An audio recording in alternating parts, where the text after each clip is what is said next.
Hello students, welcome to the Dabhan Learners channel. So this is the last lecture of the Microeconomics Chapter 1 Introduction. आज हम practicals करेंगे क्योंकि हमारा chapter complete हो चुका है. कुछ क्वेश्चंस प्रैक्टिस करेंगे and then we will leave. And we will start with chapter number 2, Consumers Equilibrium. So अब प्रैक्टिकल स्टार्ट करता हूँ. Let's begin. So here is the first question. First question is Karan is working as a marketing manager at a salary of rupees 1 lakh per month. Karan marketing manager की post पे एक company में काम कर रहा है at a salary of 1 lakh. He received 2 more job offers. उसे और 2 जॉब ऑफर्स हैं उसके पास. He got an offer of rupees 70,000. ये 70K है, मतलब 70,000 फ्रॉम TCS. थोड़ी स्पेस कम थी, सो आई हैव मैनेज्ड. उसे एक टाटा कंसल्टेंसी सर्विसेज जो एक रिनाउंड कंपनी है उससे 70,000 का ऑफर मिला है एंड 85,000 का ऑफर उसे मिला है फ्रॉम रिलायंस. रिलायंस से 85,000 का ऑफर मिला है. So what is his opportunity cost? तो उसकी अपॉर्चुनिटी कॉस्ट क्या है? तो इसका सॉल्यूशन हमें पता है कि अपॉर्चुनिटी कॉस्ट क्या होती है. Cost of next best alternative foregone, मतलब जो उसने मार्केटिंग मैनेजर की पोस्ट को सिलेक्ट किया है उसकी अपॉर्चुनिटी कॉस्ट है. जो अगला उसके पास बेस्ट चॉइस होगा और वो उसने सैक्रिफाइस कर दिया, फॉरगो कर दिया, छोड़ दिया. तो 1 लाख यानी कि मार्केटिंग मैनेजर की पोस्ट को सिलेक्ट करने से पहले उसकी अपॉर्चुनिटी कॉस्ट यानी कि उसकी अगली बेस्ट चॉइस कौन सी थी, 70,000 या 85,000? ऑब्वियसली 85,000. तो 85,000 होगी उसकी opportunity cost. So the opportunity cost, OC लिख रहा हूं मैं, the opportunity cost of Karan working as marketing manager, working as marketing manager is rupees 85,000 from Reliance. Because अगर उसकी अभी जॉब भी चली जाती है, मार्केटिंग मैनेजर की पोस्ट से अगर उसकी जॉब भी चली जाती है तो उसके पास 2 और जॉब ऑफर है, एक तो 85,000 और 70,000. सो रैशनल पर्सन, जो समझदार पर्सन होगा, वो 85,000 ही चूज करेगा. तो इसका मतलब है कि 1 लाख की जो पोस्ट उसने सिलेक्ट करी है उसकी अपॉर्चुनिटी कॉस्ट है 85,000, क्योंकि वो अगला बेस्ट चॉइस थी उसके पास. ओके, तो आई होप आपको ये बात समझ आ गई होगी. नेक्स्ट क्वेश्चन की तरफ देखते हैं. नेक्स्ट क्वेश्चन है a farmer produces 100 kg of wheat on a piece of land. एक फार्मर ने 100 kg ऑफ व्हीट उगाया उसके लैंड पर with the help of given quantity of resources. If this farmer can also produce 70, this is 70 kg of rice with the same quantity of given resources. वो जो farmer था अगर वो 70 kg of rice भी उगा सकता है उसी लैंड पर उन्हीं रिसोर्सेज से, so what is the opportunity cost of producing wheat? So wheat को उगाने की अपॉर्चुनिटी कॉस्ट क्या रही? सो हमें पता है इसका सॉल्यूशन क्या होगा. सो the opportunity cost of producing wheat is nothing other than 70 kg of rice. क्योंकि व्हीट ना उगाने के मतलब व्हीट उगाने के अलावा उसके पास अगली बेस्ट चॉइस क्या थी, राइस उगाना 70 kg के. तो इसलिए जो अपॉर्चुनिटी कॉस्ट है व्हीट प्रोड्यूस करने की वो है 70 kg ऑफ राइस, क्योंकि वो अगली बेस्ट चॉइस है जो उसने सैक्रिफाइस कर दी व्हीट उगाने के लिए. नेक्स्ट बेस्ट ऑल्टरनेटिव फॉरगॉन, उसी की कॉस्ट को क्या बोलते हैं, अपॉर्चुनिटी कॉस्ट. तो अपॉर्चुनिटी कॉस्ट क्या हुई, 70 kg. आई होप आपको ये पॉइंट क्लियर होगा और अपॉर्चुनिटी कॉस्ट अब आप अच्छे से कर पाओगे. Now question number 3, calculate MOC. MOC means marginal opportunity cost. So हमें marginal opportunity cost calculate करना of commodity A. A commodity का marginal opportunity cost हमें calculate करना from the following combinations. Commodity A is 0, 1, 2, 3, 4, 5 and commodity B is 15, 14, 12, 9, 5, 0. तो ये हमें table दे रखा है जैसा कि हमने PPC के टाइम बनाया था. तो आप देख सकते हो हम commodity B को सैक्रिफाइस कर रहे हैं. पहले हमने 15 यूनिट्स बनाई, फिर हम 14 पर आ गए, फिर 12, फिर 9, 5, 0. और कमोडिटी बी को सैक्रिफाइस करने के साथ साथ कमोडिटी ए की यूनिट्स जो हैं गेन हो रही है, बढ़ रही है. पहले 0 थी, फिर 1 हो गई, फिर 2, फिर 3, 4, 5, ऐसे ऐसे गेन हो रही है. मतलब कमोडिटी बी जो हो रही है वो सैक्रिफाइस हो रही है और कमोडिटी ए गेन हो रही है. तो एमओसी क्या होता है कि हम कितनी यूनिट सैक्रिफाइस कर रहे हैं, यही तो होती है हमारी एमओसी। तो एमओसी का मतलब हम कितनी यूनिट सैक्रिफाइस कर रहे हैं। तो एमओसी हम पहली यूनिट की तो डैश कर देते हैं, क्योंकि हमें पता नहीं कि इससे पहले 15 से पहले कौन सी यूनिट थी, तो हमें पता नहीं कि हमने कितनी सैक्रिफाइस करी है। सबसे स्टार्टिंग में तो हमने 15 यूनिट्स ही बनाई थी, तो हम किससे क्या कहते हैं कंपेयर कर सकते हैं कि हमने कितनी सैक्रिफाइस करी जब हमने स्टार्टिंग में ही 15 बनाई है। तो अब सेकंड पे देखते हैं। सेकंड हुआ 14, यानी कि पहले हम 15 बना रहे थे, अब हम 14 बना रहे, पर यहाँ पे हमारे पास देखो दोनों वैल्यूज है कंपेयर करने के लिए। जो फर्स्ट स्टेप होता है उसमें हमारे पास पहले वाली वैल्यू नहीं होती, तो हम डैश डाल के छोड़ देते हैं। 15 और 14, 15 से 14 पर आ गए तो क्या हुआ, 15 माइनस 14 1। फिर 14 से हम 12 पे आ गए, तो हमने एक और कितना सैक्रिफाइस किया, 2 यूनिट्स का सैक्रिफाइस किया। फिर हम 12 से 9 पर आ गए, तो 12 माइनस 9 हमने 3 यूनिट्स का सैक्रिफाइस किया। 9 माइनस 5 हमने 4 यूनिट्स का सैक्रिफाइस किया। 5 माइनस 0 फिर हमने 5 यूनिट्स का सैक्रिफाइस किया। तो हमारा ये आ गया एमओसी निकल के, पहले डैश फिर 1 2 3 4 5। ओके, आई होप ये क्वेश्चन आपको क्लियर होगा। नेक्स्ट क्वेश्चन चलते हैं, नेक्स्ट क्वेश्चन देखते हैं। Calculate MOC from the following data, इसमें भी हमें एमओसी ही निकालना है। कमोडिटी ए की यूनिट्स दे रखे, पहले 20 फिर 10, और कमोडिटी बी की पहले 10 यूनिट्स थी, अब 14 यूनिट्स, मतलब कमोडिटी बी इंक्रीज हो रहा है जबकि कमोडिटी ए डिक्रीज हो रहा है, यानी कि कमोडिटी ए हम सैक्रिफाइस कर रहे हैं और कमोडिटी बी गेन कर रहे हैं। तो पहले 20 यूनिट्स थी तो 10 यूनिट्स बनती थी बी की। फिर जब हमने जो कमोडिटी ए का प्रोडक्शन था वो जब हमने 20 से 10 पे शिफ्ट कर दिया तो 4 यूनिट्स एक्स्ट्रा हो गई। तो इसका मतलब क्या है कि हम ए को सैक्रिफाइस कर रहे हैं और बी को गेन कर रहे हैं। अब हमें एमओसी निकालना है, तो देखते हैं। एमओसी फर्स्ट स्टेप का तो आपको पता है डैश ही होता है। क्यों डैश होता है, क्योंकि हमारे पास कंपेयर करने के लिए वैल्यूज नहीं है। 20 माइनस 10, यहाँ पे देखो हम कितनी यूनिट्स को लेट गो कर रहे हैं, सैक्रिफाइस कर रहे हैं 10 यूनिट्स को। तो 10 यूनिट्स को सैक्रिफाइस कर रहे हैं, और यहाँ पे देखो 4 यूनिट्स को हम गेन कर रहे हैं। तो 4 यूनिट्स को हम गेन कर रहे हैं। अब इस पॉइंट में ना कुछ बच्चों को होगी कंफ्यूजन, भयंकर वाली। क्यों होगी कंफ्यूजन, क्योंकि आज तक आप लोगों ने यही पढ़ा है, M R T is equal to units sacrificed upon units gained. And ये आपको एमआरटी का ही फॉर्मूला याद हो गया है। एमओसी के लिए आपको कोई फॉर्मूला बताया ही नहीं, एमओसी के लिए बस ये बताया है कि number of unit sacrifice to gain an additional unit of another commodity. एक कमोडिटी को गेन करने के लिए आपको कितनी यूनिट सैक्रिफाइस करनी पड़ रही है, ये होता है हमारा एमओसी। बट इसके लिए कोई हमें फॉर्मूला नहीं बताया, लेकिन इसके लिए हमें फॉर्मूला बताया था, तो ये हमें अच्छे से हमारे दिमाग में छप चुका है।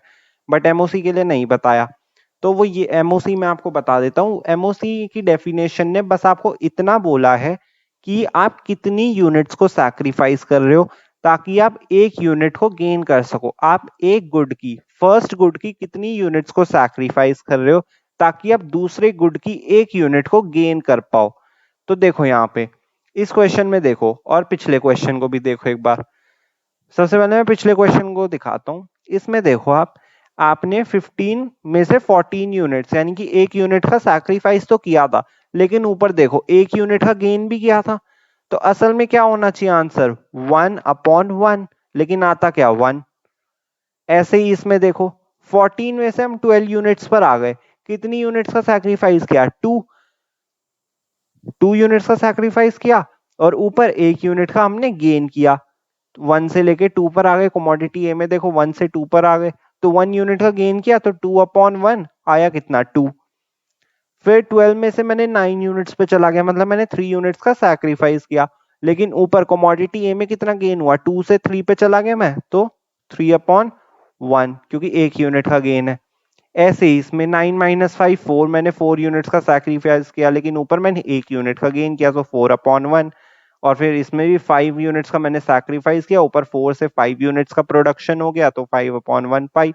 तो आप देख सकते हो कि एमओसी भी यही होता है।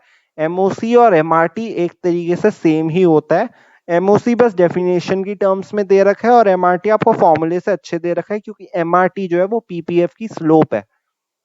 एमओसी में देखो आप, एमओसी में आपने देखा था वहां पे कि एक यूनिट ही गेन हो रही थी हर में। देखो पहले 0 था, फिर 1 था, फिर 2, फिर 3, 4, 5, ऐसे एक ही यूनिट गेन हो रही थी। लेकिन ये क्वेश्चन थोड़ा सा डिफरेंट है। अब क्यों डिफरेंट है?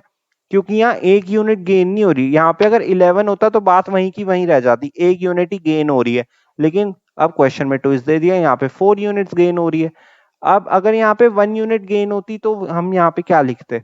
अगर यहाँ पे 11 होता, ये देखो यहाँ अगर 11 होता 14 की जगह कोमोडिटी बी में, तो आप यहाँ पे एक यूनिट का ही गेन होता।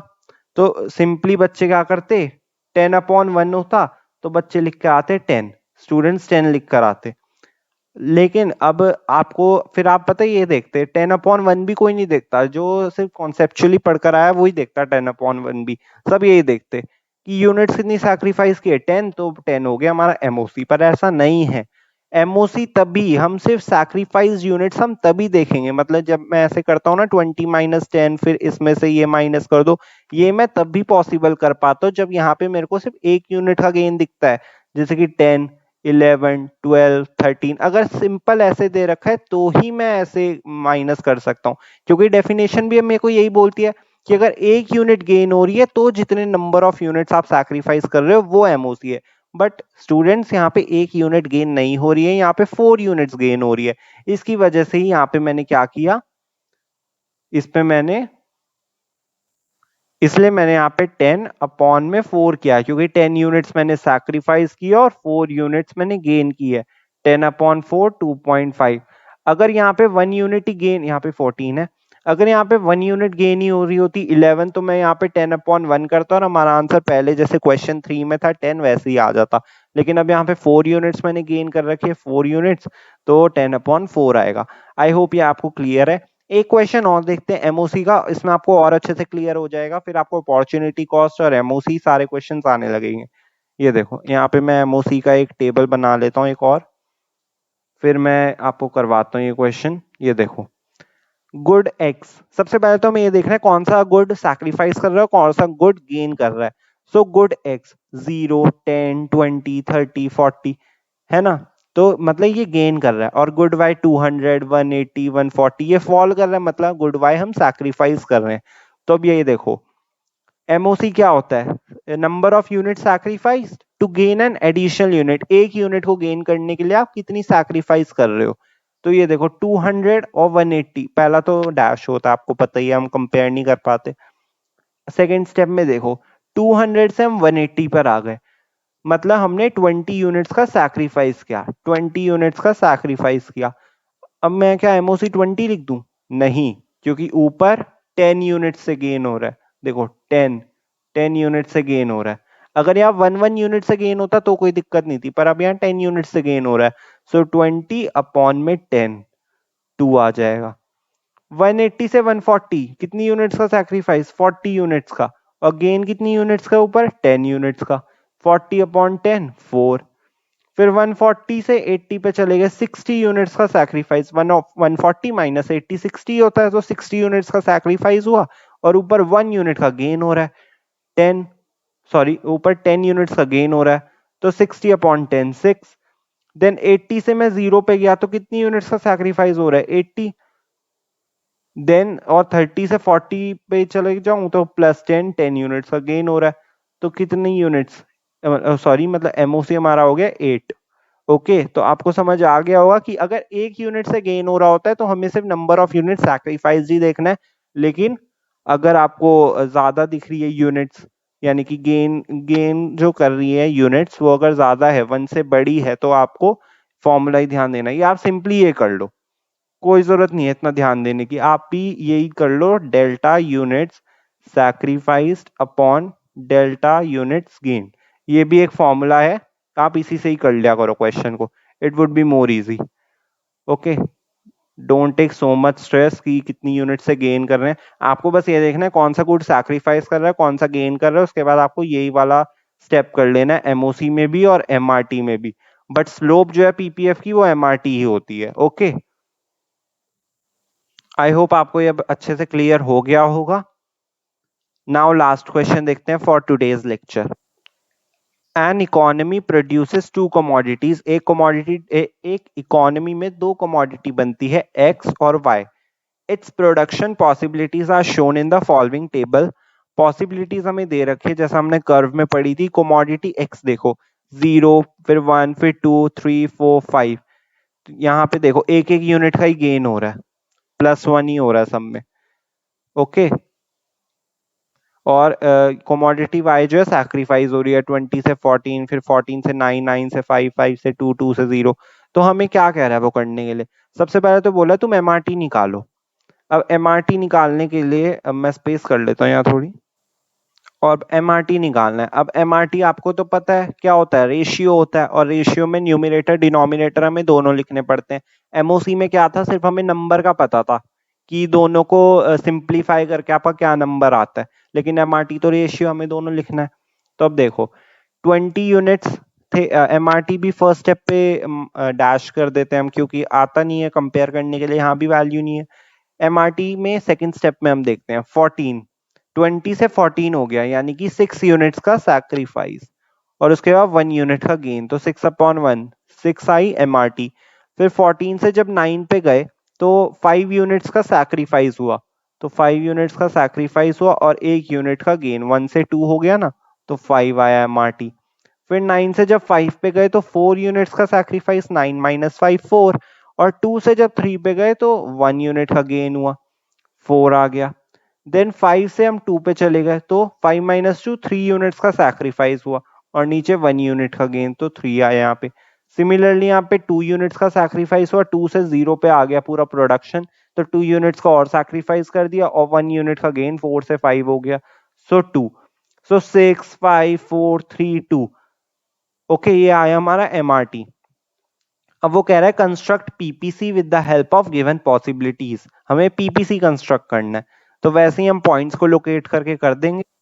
So this is the PPC, कि जब मैंने ग्राफ बनाया और पॉइंट्स लोकेट करे, कोमोडिटी वाई क्योंकि वो सैक्रिफाइस हो रही थी तो मैंने उसे परपेंडिकुलर साइड लिया, कोमोडिटी एक्स जो गेन हो रही थी वो हमने एक्स एक्सेस पे लिया। अब आप पूछोगे कि आपको ऐसे पता कि सैक्रिफाइस वाली हमें यहाँ लेनी है? आप ऐसे भी चेक कर सकते हो कि जब मैंने आपको लेक्चर करवाया था तो आपने बताया था कि slope is equal to perpendicular upon base, और पीपीएफ की स्लोप क्या होती है?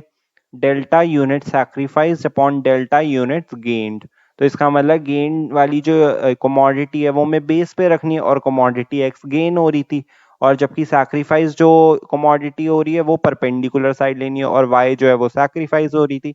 ऐसे तो आप ऐसे भी समझ सकते हो। मैंने फिर पीपीसी बना दिया। तो अब लास्ट पार्ट देख, ये रहा last part. Comment on the shape of PPC along with its reason.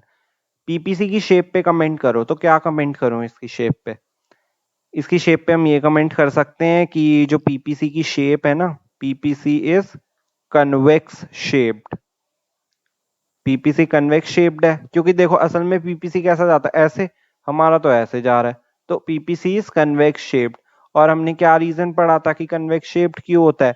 Due to decreasing, due to decreasing MRT. क्या हमारा एमआरटी डिक्रीजिंग आ रहा है? एमआरटी 6 5 4 3 2, हाँ फॉल तो कर रहा है, डिक्रीजिंग है। तो इसका मतलब that is less and less units of a commodity are to be sacrificed, of a commodity are to be sacrificed। और उसके आगे आप लिख सकते हो to gain an additional unit of another commodity. पर इसका मतलब क्या है, less and less units of a commodity are to be sacrificed? तो देखो इसका मतलब ये है कि कोमोडिटी वाई को हमें कम कम यूनिट से सैक्रिफाइस करना पड़ रहा है। देखो पहले 6 यूनिट से सैक्रिफाइस करना पड़ रहा है, 20 से 14 चला गया तो यहाँ पे 6 यूनिट्स को सैक्रिफाइस करना पड़ रहा है। फिर 14 से 9 पे गए तो 5 यूनिट्स को सैक्रिफाइस किया, फिर 9 से 5 पे 4 यूनिट्स को, 5 से 2 को 3 यूनिट्स को, एंड देन 2। तो ऐसे ऐसे जो यूनिट्स है वो गिर रही है, मतलब हमें कम कम सैक्रिफाइस करना पड़ रहा है। जबकि जब हम असली पीपीसी कर रहे थे, यानी कि जब हम पीपीसी वाला कॉन्सेप्ट कर रहे थे, तो हमने देखा था इस टेबल में कि एक एक यूनिट को गेन करने के लिए, एक एक यूनिट को हमें गेन करने के लिए क्या किया, हमें ज्यादा यूनिट सैक्रिफाइस करनी पड़ी थी। यहाँ पे 1 यूनिट को सैक्रिफाइस, फिर यहाँ पे 2 यूनिट्स को, फिर यहाँ पे 3 यूनिट्स को, देन 4 यूनिट्स को। तो हमें ज्यादा यूनिट सैक्रिफाइस करनी पड़ रही थी। पर इस केस में भी देखा, पहले 6 यूनिट की, फिर 4 5 4 3 2, मतलब आप नहीं सोच रहे कि जैसे हमने 1 2 यूनिट, जैसे हमारी यूनिट्स जो हम सैक्रिफाइस कर रहे थे वो यहाँ पे बढ़ रही थी, यहाँ पे जो हम यूनिट सैक्रिफाइस कर रहे हैं वो कम हो रही है। तो इसका मतलब एमआरटी जो है वो हमारा कम हो रहा है, हमारी जो पीपीएफ की स्लोप है वो कम हो रही है, हमें कम कम यूनिट जो है वो सैक्रिफाइस करनी पड़ रही है इस केस में। तो यही है, इसी बात को हमें कमेंट करना था, हमने कर दिया है। तो I hope students, there was one point जो मैं भी आपको समझाते समझाते भूल गया हूँ, लिटरली सॉरी। बिकॉज देखो यहाँ पे अभी मैंने आपको बताया था स्टार्टिंग में, और ये पॉइंट मेरे को पूरा याद था कि एमआरटी जो है वो रेशियो होता है, और जबकि एमओसी होता है वो नंबर होता है। ये मैंने आपको भी बताया भी था, बट मैं समझाने के चक्कर में भूल गया, माई मिस्टेक। एमआरटी यहाँ पे हमारा 6 आया था, हमने 6 यूनिट सैक्रिफाइस करी तो 1 यूनिट गेन करी, रेशियो आएगा यहाँ पे क्योंकि एमआरटी रेशियो होता है। Then 5:1, then 4:1, 3:1 and 2:1। बट अगर एमओसी होता तो आप यहाँ पे लिखते 6 5 4 3 2, जैसे मैंने पहले यहाँ पे गलती कर दी थी। अगर वो एमओसी होता तो आपका बिल्कुल सही होता, लेकिन एमआरटी है इसलिए आपको रेशियो की फॉर्म में लिखना है। तो यही पॉइंट था।